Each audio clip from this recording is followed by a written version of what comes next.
Le président de la République Alassane Ouattara a reçu les acteurs de la presse exerçant en Côte d'Ivoire et sont allés présenter le meilleur chef de l'État. Ils reconnaissent une avancée notable de la liberté de la presse en Côte d'Ivoire.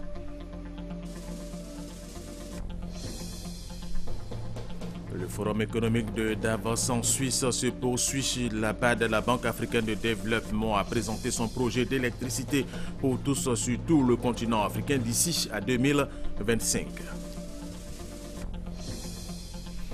Après un calme précaire, les manifestations à Kesserine et autres villes en Tunisie ont repris. Les manifestants réclament de meilleures conditions de vie, des solutions au chômage. Mesdames et messieurs, bienvenue et merci de suivre les informations sur RTI 1. Le président de la République Alassane Ouattara reçoit ce jeudi au palais présidentiel une délégation du FPI conduite par Pascal Affi-N'Guessan, président du Front populaire ivoirien. Nous vous le disions dans nos titres, le président de la République Alassane Ouattara a reçu les acteurs de la presse exerçant en Côte d'Ivoire. Ils sont allés présenter leurs vœux les meilleurs au chef de l'État. Ces agents de la presse ont salué l'avancée notable de la liberté de la presse en Côte d'Ivoire. Nous vous proposons quelques réactions de journalistes et autres agents de médias qui ont participé à cette cérémonie de présentation de vœux au chef de l'État, le président Alassane Ouattara.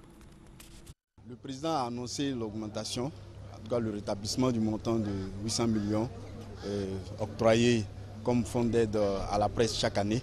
Donc c'est une grande nouvelle.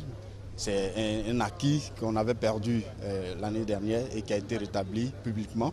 Donc c'est à saluer.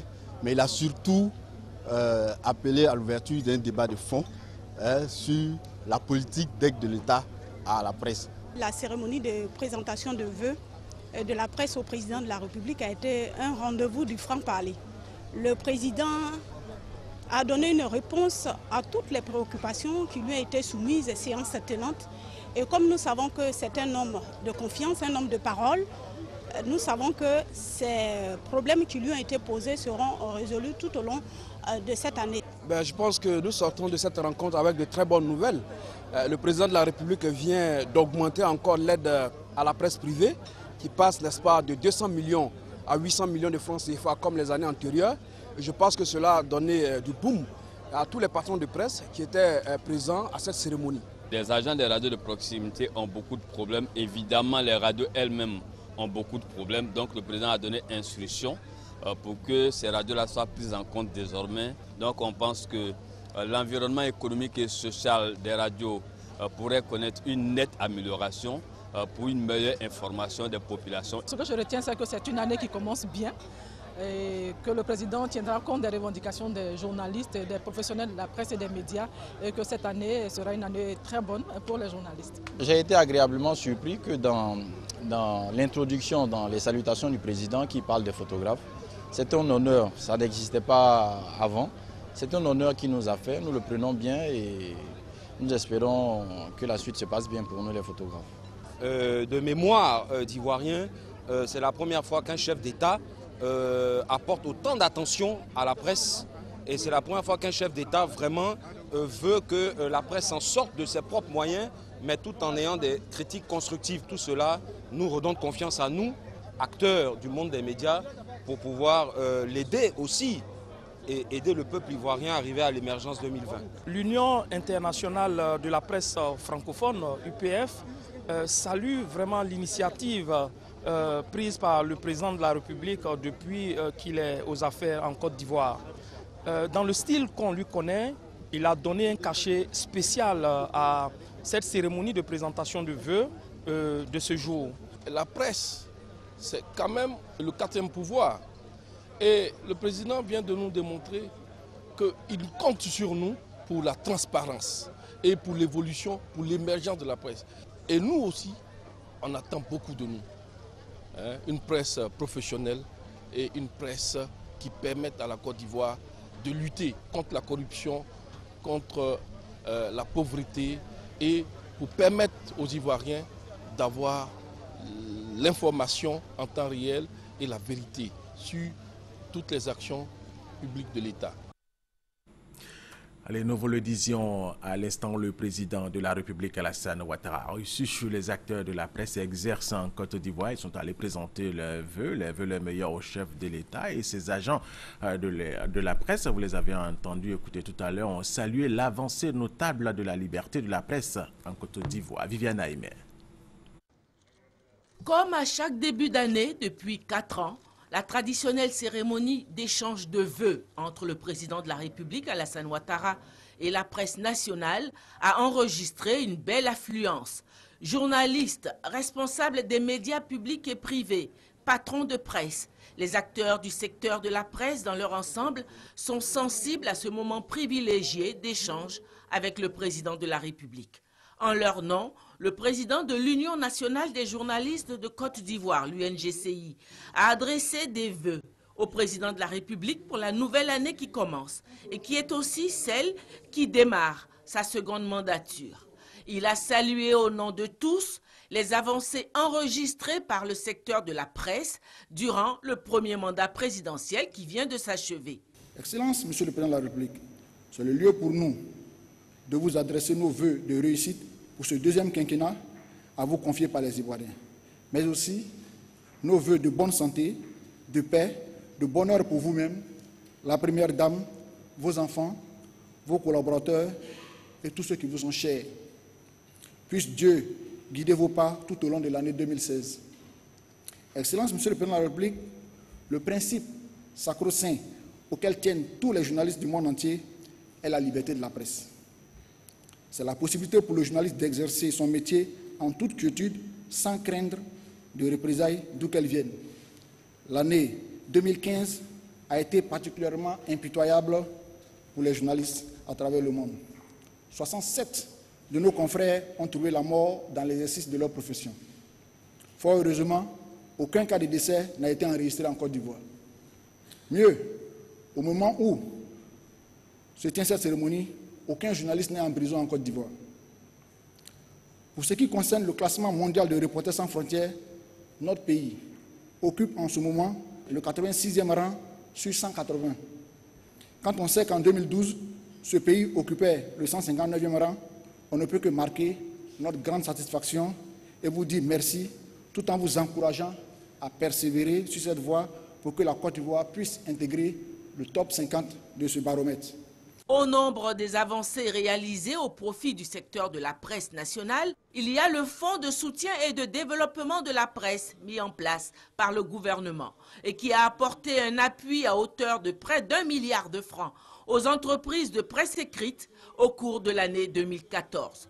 Si les acteurs de la presse nationale saluent cette initiative du gouvernement, ils déplorent que cette aide appréciable ait été réduite au cours de l'année 2015, passant à 200 millions de francs. Face aux difficultés des entreprises de presse à survivre du fait de la mévente des journaux, ils ont émis le souhait que la subvention à la presse s'inscrive dans un cadre formalisé afin qu'elle devienne pérenne. Dans notre pays, quand on évoque la question de l'aide publique à la presse, il y a beaucoup de personnes, et non des moindres, qui s'étonnent qu'on demande à l'État d'aider avec l'argent public des entreprises privées. Pour ce qui concerne la presse, c'est un raisonnement qui est intellectuellement limité et moralement inacceptable. Parce qu'il conduit inexorablement à se poser de lancinantes questions. Comment peut-on construire une vraie démocratie et atteindre l'émergence sans une presse crédible et responsable? Est-il simplement possible d'imaginer une société démocratique en paix sans une presse qui informe et informe bien les citoyens sur l'action des gouvernants et les dangers qui menacent la société? Le droit à une information de qualité et diversifiée ne fait-il pas partie des droits fondamentaux d'un peuple dans un État qui se donne pour nom la République? Le président de la République, à son tour, a présenté ses vœux de nouvel an à la presse, tout en la félicitant pour sa contribution à la réussite de l'élection présidentielle. Je formule pour chacun de vous, chacune de vous, vos familles, vos proches, et bien sûr pour l'ensemble de vos collaborateurs, des vœux de santé, de réussite, de bonheur, de prospérité pour l'année 2016. Je voudrais saisir cette occasion pour saluer l'ensemble de la presse nationale et la presse internationale accréditée en Côte d'Ivoire pour votre importante contribution à la réussite du scrutin présidentiel du 25 octobre 2015 qui s'est déroulé dans la sérénité et dans un climat de paix. Sur les doléances qui lui ont été soumises, le président de la République a promis une aide du gouvernement à la presse d'un montant de 800 millions au cours de l'année 2016. Quant à l'élaboration d'un cadre formalisé pour l'octroi d'une aide publique à la presse, la question sera soumise à l'étude. Chers amis des médias, comme vous le savez, mon objectif est de favoriser l'émergence d'une presse plus professionnelle et plus responsable. C'est pourquoi, dans notre volonté de contribuer à l'amélioration des conditions de vie et de travail des journalistes et des autres acteurs des médias, le gouvernement a posé des actes importants en votre faveur. J'ai noté les propositions concernant l'aide directe aux journalistes et l'aide publique à la presse. Il faut tenir compte de l'expérience non seulement de la France, mais des autres pays qui ont utilisé ce système, l'Australie, le Canada, et les résultats ne font pas l'unanimité. Mais nous en prenons acte. Madame le ministre, vous nous direz comment nous devons étudier cette question. Si les acteurs de la presse en Côte d'Ivoire sont unanimes que la première mandature présidentielle leur a octroyé des espaces de liberté importants, le président de la République les a à nouveau rassurés en ces termes. « Je me réjouis », a-t-il dit, de la liberté totale dont jouit la presse en Côte d'Ivoire. Le Forum économique mondial a ouvert ses portes hier mercredi à Davos en Suisse. Le chef du gouvernement ivoirien Daniel Cablon-Duncan représente la Côte d'Ivoire à cet important rendez-vous planétaire. Plusieurs audiences sont inscrites à l'agenda du Premier ministre. Une rencontre avec le groupe Nestlé qui prépare une rencontre pour définir l'impact des valeurs ajoutées de ses productions sur l'économie des pays où le groupe est implanté. Il a aussi rencontré ce jeudi le directeur général du groupe Citibank pour l'Europe, le Moyen-Orient et l'Afrique, James Cowell. Avec lui, il a été question de renforcer le positionnement de l'institution en Côte d'Ivoire. Daniel Cablon-Duncan a été invité à déjeuner avec le secrétaire général des Nations Unies, Ban Ki-moon, qui a renouvelé son appel au secteur privé pour qu'il contribue à la réalisation du programme de développement durable à l'horizon 2030.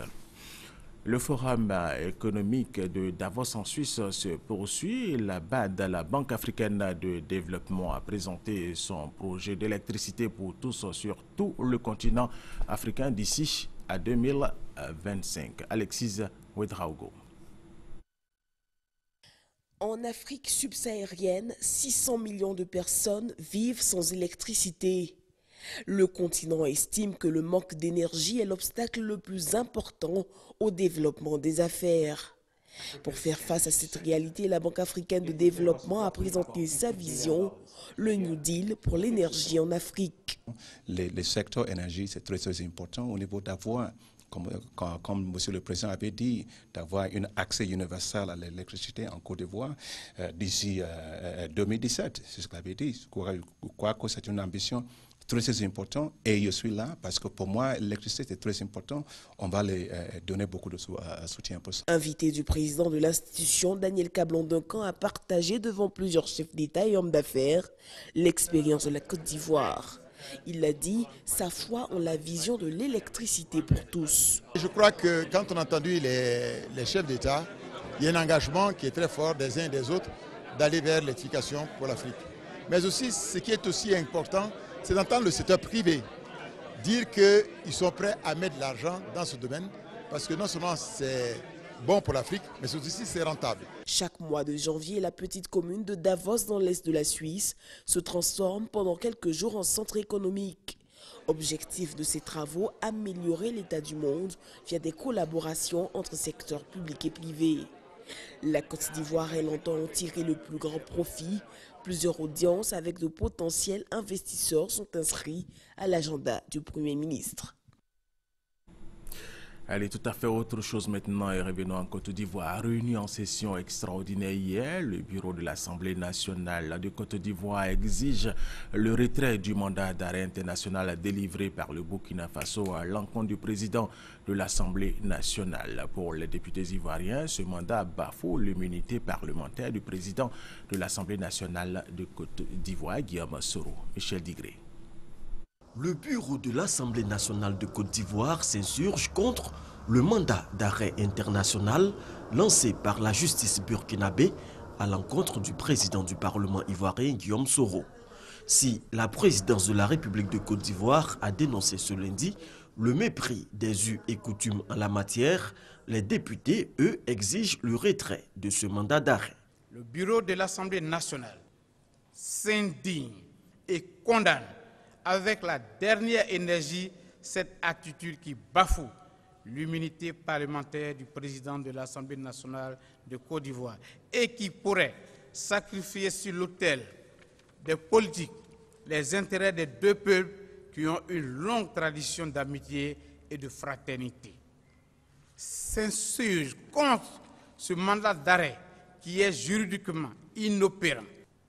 Félicite le président de la République de Côte d'Ivoire et le gouvernement pour leur prompte et énergique réaction dans cette affaire. Exige le retrait pur et simple de ce mandat. Propose l'envoi d'une mission d'information parlementaire auprès des autorités du Burkina Faso. Appelle les populations ivoiriennes à l'apaisement et à la sauvegarde de bonnes relations de cohabitation avec leurs frères burkinabés installés en Côte d'Ivoire. Comme l'a souhaité le président de la République Alassane Ouattara, les parlementaires sont favorables au règlement par voie diplomatique de cette affaire. Autre sujet, après avoir été suspendu, le procès des suspects de l'assassinat de Robert Gueye et d'une partie de sa famille et de sa garde rapprochée a repris ce jeudi au tribunal militaire d'Abidjan. 16 prévenus sur 23 ont comparu devant le tribunal. Ils sont poursuivis pour les faits d'assassinat et de complicité. Mais suite à des exceptions soulevées par la défense, l'audience a été renvoyée au lundi 25 janvier prochain. La grande chancellerie fait le bilan de ses activités de l'année 2015 et présente les perspectives pour 2016. La grande chancelière Guette Dagri Diabaté a profité pour encourager tout le personnel à demeurer à la tâche. Témoin pour RTI 1, Sidoni Waka Davila. Pour cette année 2016, ils sont tous prêts à consentir davantage d'efforts pour rehausser l'image de la grande chancellerie. Les membres de l'équipe de cette institution l'ont unanimement affirmé à leur premier responsable, Henriette Dagri Diabaté, à la cérémonie de présentation du programme d'activité 2016. Nous avons travaillé à contribuer à l'évolution de la grande chancellerie dans le bon sens. Nous vous rassurons de notre volonté à travailler avec beaucoup plus de responsabilités afin d'aller de l'avant. Après 5 ans passés à la grande chancellerie, les agents affichent leur motivation à aider l'institution à maintenir son rayonnement. Ce n'est plus un guichet à médaille, mais c'est véritablement une institution d'excellence et de mérite. Nous mettons à la disposition totale, avec loyauté, avec ardeur, à la disposition de Madame la grande chancelière pour continuer à l'aider à promouvoir très haut l'institution. La grande chancelière a dit sa fierté d'avoir relevé les défis de 2015 avec son équipe. Elle a exhorté tous les membres à s'unir pour la réussite des missions à venir. Cette année sera dédiée aux femmes et aux jeunes. À leur intention, nous allons organiser des programmes dès le mois prochain. Je souhaite de même que 2016 nous permette d'être plus présents à l'intérieur du pays. Parmi les challenges de 2016, l'organisation de la réunion des secrétaires généraux de la grande chancellerie. Un séminaire sur les aspects juridiques et logistiques de l'acheminement des marchandises par voie maritime se tient ici à Abidjan. C'est à l'initiative de l'Organisation maritime de l'Afrique de l'Ouest et du Centre au Maroc et de l'Association française du droit maritime. On en parle avec Justine Seydjike. En 2014, une étude de la Conférence des Nations Unies sur le commerce et le développement CNUCED révèle que 80% de volume et 70% de valeur des échanges ont été effectués par la mer. Ces pourcentages sont plus élevés pour les pays en voie de développement dont les économies reposent sur l'exportation de matières premières agricoles, minières et minérales et l'importation de produits manufacturés, de biens d'équipement et de construction. Comment garantir ces échanges maritimes en perpétuelle évolution sur le plan juridique et en termes de logistique? L'Organisation maritime de l'Afrique de l'Ouest et du Centre au Maroc et l'Association française du droit maritime AFDM apportent leur contribution aux acteurs du secteur du transport maritime des 25 États membres de le Maroc. Sachant l'importance stratégique du transport maritime pour les économies de nos États, il nous est apparu indiqué de permettre aux acteurs de réfléchir sur l'évolution des conditions dans lesquelles ils exercent leurs activités.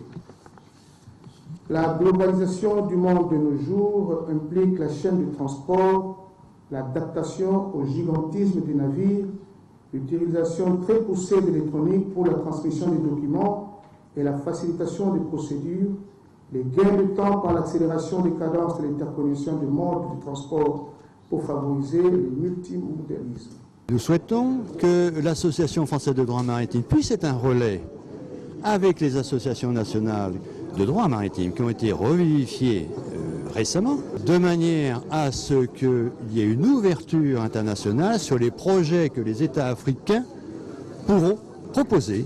Pour la Côte d'Ivoire, pays hôte, cette rencontre de 2 jours sur les aspects juridiques et logistiques de l'acheminement des marchandises par voie maritime est d'un intérêt capital, elle qui entend s'adapter aux mutations pour être compétitive. Rappelons que le transport maritime est le principal vecteur du commerce extérieur, voire du commerce international. La ministre de la Santé, Ramada Goudou Kofi, soutient que cette année 2016, toutes les réformes vont être finalisées dans le domaine de la santé ici en Côte d'Ivoire. Tous les centres de santé vont offrir des services de qualité aux populations. Barakissa Bamba, Franck Wadjo. L'on a encore en mémoire le décès du mannequin Awa Fadiga, âgé de 23 ans au CHU de Cocody, le 25 mars 2014, et de Nam Yawanoum Nadej, morte en couche à l'hôpital général de Marcory le 8 novembre dernier.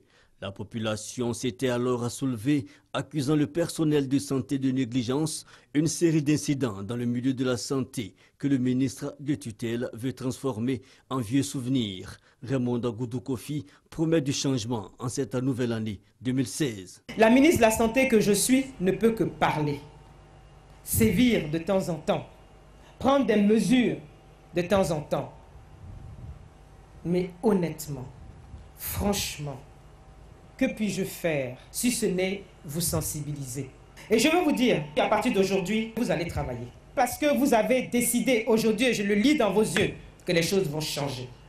Des recommandations de la tutelle qu'entend prendre en compte la coalition des syndicats de santé. Il ne se passe pas de jour sans que la presse et les patients ne relaient des plaintes ou des récriminations sur l'attitude et le comportement des agents de santé.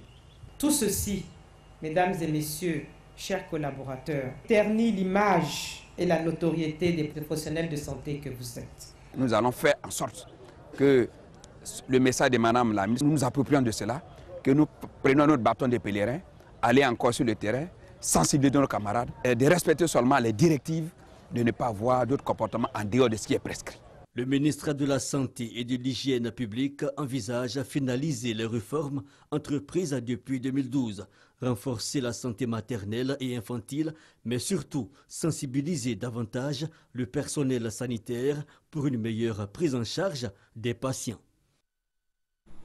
Restons en santé après qu'un nouveau cas d'Ebola a été détecté le 15 janvier en Sierra Leone. Ce jeudi, un deuxième cas découvert confirmé par l'Organisation mondiale de la santé. Des prélèvements effectués sur le malade ont été testés 2 fois positifs au virus. Il a été transféré à Freetown et admis pour traitement dans un hôpital militaire. Cette deuxième victime est une proche de la première décédée la semaine dernière dans le nord de la Sierra Leone. Le pays n'exclut pas d'autres cas. Autre information, le projet d'appui au secteur agricole en Côte d'Ivoire veut inciter les femmes à occuper une place prépondérante dans la chaîne de production du coton et de l'anacade. Il a instruit plusieurs femmes aux techniques culturelles du coton et de l'anacade, bien sûr. Grâce Kando. La production du coton et de l'anacade était jusque-là 2 secteurs réservés principalement aux hommes. Le projet d'appui au secteur agricole en Côte d'Ivoire, PESAC, veut changer la donne, amener plus de femmes à s'intéresser à cette culture. Un atelier de renforcement des acteurs des filières coton et anacade provenant de plusieurs localités de la Côte d'Ivoire s'est tenu dans la région du Poro pour réfléchir sur la question. Il a été décidé que les femmes puissent tirer des profits des opportunités offertes par le projet. Au niveau du coton, qui nous concerne ici principalement, 15% des femmes bénéficiaires sur les opportunités que le projet offre. Au niveau de l'anacade, nous avons 25% des femmes bénéficiaires sur l'ensemble des bénéficiaires. Voilà, donc des proportions sont définies pour que les femmes puissent tirer profit des opportunités offertes par le projet. Nous allons faire des sensibilisations au niveau des organisations professionnelles pour intéresser les femmes plus et encourager les garçons à introduire les femmes dans la filière coton. Pour minimiser les risques environnementaux liés au projet d'appui au secteur agricole en Côte d'Ivoire, les participants ont été instruits sur les politiques de sauvegarde environnementale et les notions de la biodiversité. C'est de permettre aux différents acteurs, notamment les filières, les coopératives, de tenir compte des mesures environnementales et sociales dans le cadre de la prise en compte ou l'élaboration de leurs sous-projets qui sont soumis au PESAC. Le PESAC apporte un appui au développement des filières agricoles. Il bénéficie d'un soutien financier de l'État de Côte d'Ivoire et d'autres partenaires à hauteur de plus de 75 milliards de francs CFA. Fête de génération des Sababo Bundala, c'est à Touba dans l'ouest de la Côte d'Ivoire. Les membres de cette génération veulent créer un cadre de fraternité, de pardon et d'échange entre les fils et filles de la région du Bafing. Et c'était en présence du ministre Mamadou Sanogo. Autre titre de cette édition, après un calme précaire, les manifestations à Kesserine et autres villes en Tunisie ont repris. Les manifestants réclament de meilleures conditions de vie, des solutions au chômage. La police utilise du gaz lacrymogène et des canons à eau pour les dispersés. Rappelons que ces manifestations ont débuté depuis la mort d'un jeune chômeur le week-end dernier. Un policier a été tué lors des affrontements. En sport, championnat d'Afrique des Nations au Rwanda, les éléphants de Côte d'Ivoire ont battu les lions du Maroc 1-0 lors de leur deuxième sortie. Ils gardent leur chance de qualification pour le second tour. Le troisième match des éléphants, ce sera avec le Gabon. Victoire utile et importante pour les éléphants de Côte d'Ivoire en course pour la qualification au deuxième tour du CHAN 2016. Un seul but marqué sur penalty par Zakri Kairi a suffi au bonheur des Ivoiriens. Michel Dissuet est satisfait de la production de son équipe. Il a suffi d'une seconde d'inattention de la défense marocaine pour qu'on trouve l'ouverture, même si ça a été après sur le penalty. Mais voilà, ça se joue sur des détails. Il faut aussi avoir un peu de réussite, mais dans l'ensemble, je pense que on a bonifié aussi notre jeu. On était peut-être un peu en dedans. C'était pour beaucoup de garçons jouer ce match d'ouverture contre le Rwanda devant 35 000 personnes. C'était aussi un peu difficile à appréhender. On s'est lâché un peu plus en seconde mi-temps. On s'est lâché carrément. On avait le dos au mur. Il fallait absolument prendre ces 3 points. Donc félicitations aux joueurs. L'entraîneur marocain Ahmed Fakir a été clair, la suite de la compétition sera difficile. On a un peu compromis nos chances dans la mesure où on n'a plus notre sort entre les mains. Donc il faut aller chercher, même en cherchant des points ailleurs, il faut attendre l'autre match. Les rencontres de la dernière journée, Maroc-Rwanda, Côte d'Ivoire-Gabon, s'annoncent décisives. Un commentaire de Sébastien Wigné qui est l'envoyé spécial de RT Sport au Rwanda. C'est la fin de cette édition. Merci de l'avoir suivi. Restez avec nous sur RTI1.